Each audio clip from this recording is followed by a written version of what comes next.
अब हामी जम्यो जसरी नै मर्छ नै केही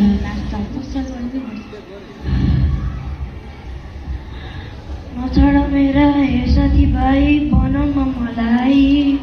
कागर गीतहरूको पापी सिकर बनाए घरमा मेरी ती बुढी आमा ती बुढी मर्नेछन् जन्ममा जस्तै ती मेरी मुना डरे पर्नेछन् के गर्छौ भाइ टाढाको घर बाटोको जङ्गल यो ऐरामले कुरेर बसे हुँदैन मङ्गल औषधि मूलो साथमा छैन यो माग वनमा ईश्वरै सम्झी रहे मनमा ऐसाले चिकित्स भएका मदनलाई एक्लो भएको अवस्था आमा आमा म भोटबाट आएँ नि आमा आमा आमा आमा म भोटबाट आउँ आमा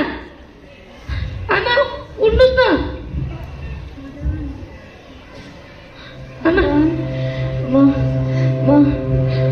आमा मदनकी आमाले छोराको अनुहार हेरेपछि आफ्नो प्राण त्यागे लौन निलौन भनेर उठे मदन जुरुक्क मुर्छामा परे पाउमादेखि गलाको हिरिक्क छोराको मुख हेरेर गए कठै ती गुरुक्क कठै बरी ती बुढी गुरुक्क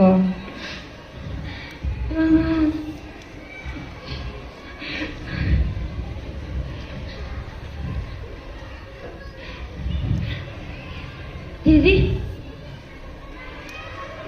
मुना कता छ दिदी मुना कता छ दिदी मदन तिमीले मुना छिटो नि बाहिर गएकी छिन् मदन दिदी यस्तो बेलामा त छिटो नबोलिदिनु न त्यही त दिदी यस्तो बेलामा त झुटो नबोलिँदै हुन्छ नि झुटो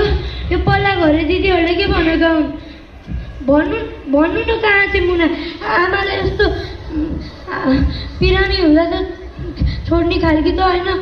भन्नु न कहाँ चाहिँ मदन दैवले नराम्रो खेल खेलेको छ मदन तेरो भाग्यमा तेरी मुना हो मेरी मुना म लिन जान्छु नि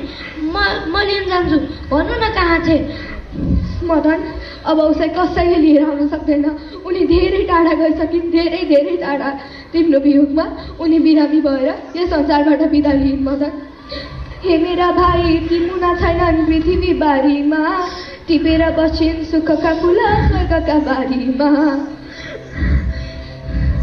निठुरी